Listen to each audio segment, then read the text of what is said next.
what will be a diamond-shaped hand cross.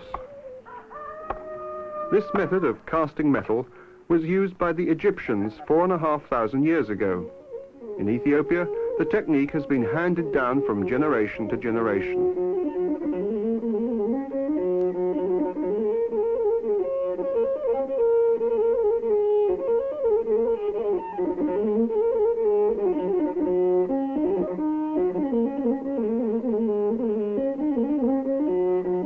The other bits are joined to the center square.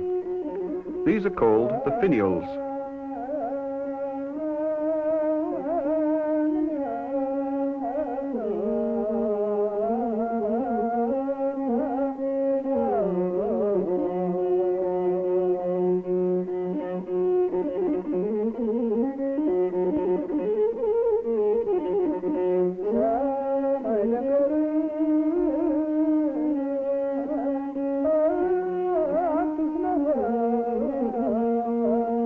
The handle is modeled separately.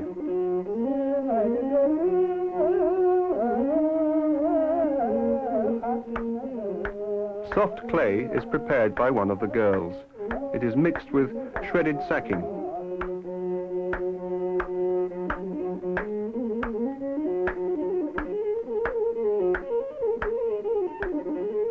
The wax model is now covered with clay.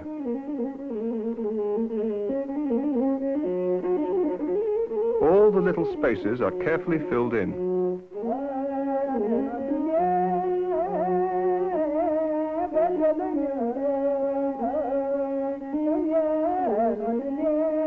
Curious to think that in Ethiopia, all kinds of craftsmanship were considered low-class activities in the past.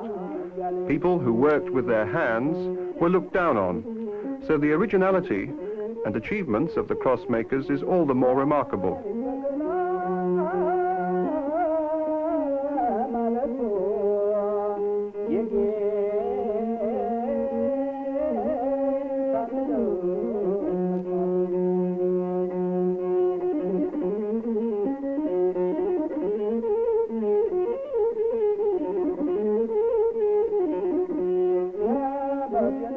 Finally, the wax model is completely encased with clay. A hole is left in the bottom to allow the wax to escape. After being left to dry in the sun, the clay-covered wax cross is placed in the forge. The clay is baked hard. Bellows made of sheepskin are used.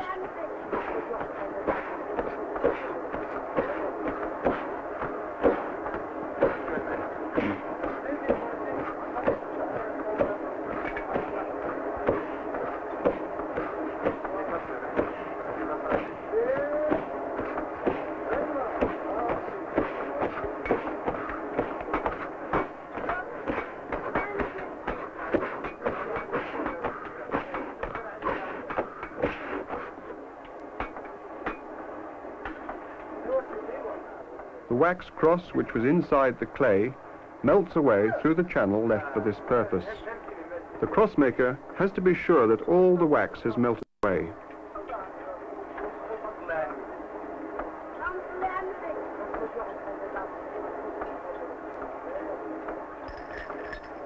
Scraps of metal are put into the crucible. Used shell cases are a common ingredient. They are in plentiful supply since the military came to power. The shell cases are mixed with pieces of zinc and other base metals like tin. The alloy varies. The crucible is placed in the forge. It takes a lot of hard work before the melting point of the metals is reached.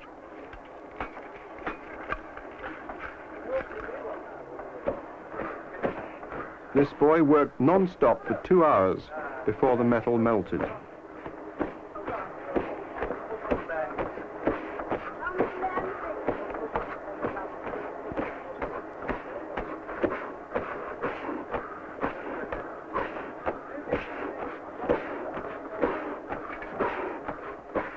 A piece of zinc is added at the end.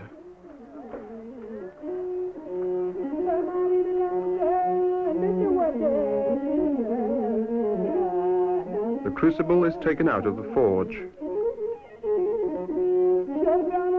The molten metal is poured in through the channel in the clay molds. A number have already been prepared.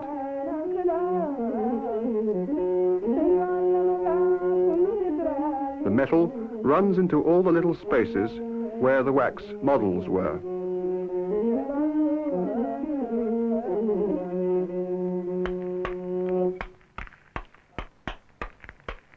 The brass cross is revealed with its rough edges and other imperfections.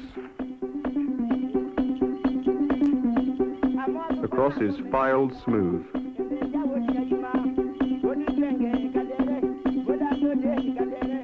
The quality of the finished cross depends on the care taken in filing and in decorating it. Few of these crosses are intended for use in churches.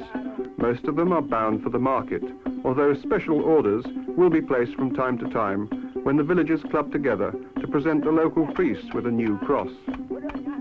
One member of the family files crosses while another decorates them. Lines are incised and little circles are stamped on the surface.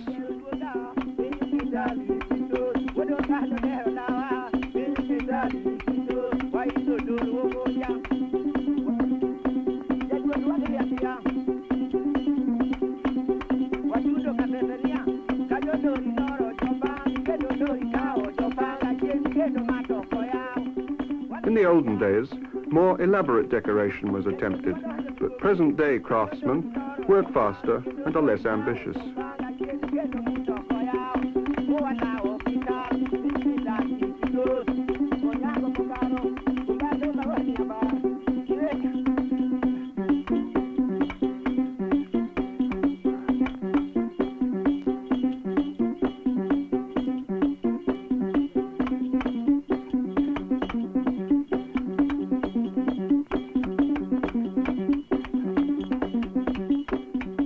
When the handle has been fixed on, the cross is ready to be consecrated in church or to be bargained over in the market.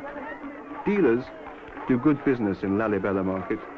In this part of the country, everyone wears a neck cross or has a pattern tattooed on the forehead. For a long period, the Christian Highlanders fought with the people of the lowlands. In about 1450, Emperor Zara Jacob issued a decree. In order not to be confused with the enemy, every Ethiopian will henceforth wear a cross suspended at the neck.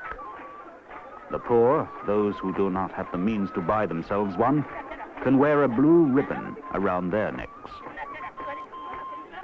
From the time of Zara Jacob, Ethiopians made large numbers of neck crosses in an infinite variety of forms. Pierre Petrides pioneered the study of crosses and is the leading authority on the subject.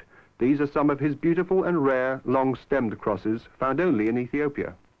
Some people argue that certain designs were influenced by the Coptic Egyptians or the Portuguese, but in Ethiopia there are many original forms and designs which resemble no others. Petrides estimates them as more than 200.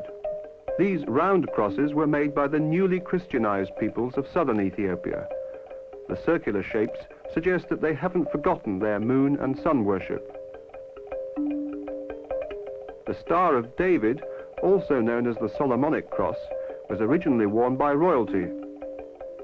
This is a model of the oldest Ethiopian cross, which can be dated with certainty. King Tantautem, who reigned between 980 and 1020 AD, gave it to a church, the inscription says. This cross, with the classic Lalibela form, dates from the 10th or 11th century. It was nearly lost, like so many others, when a church was burned by invading Muslims. It's been slightly damaged by fire.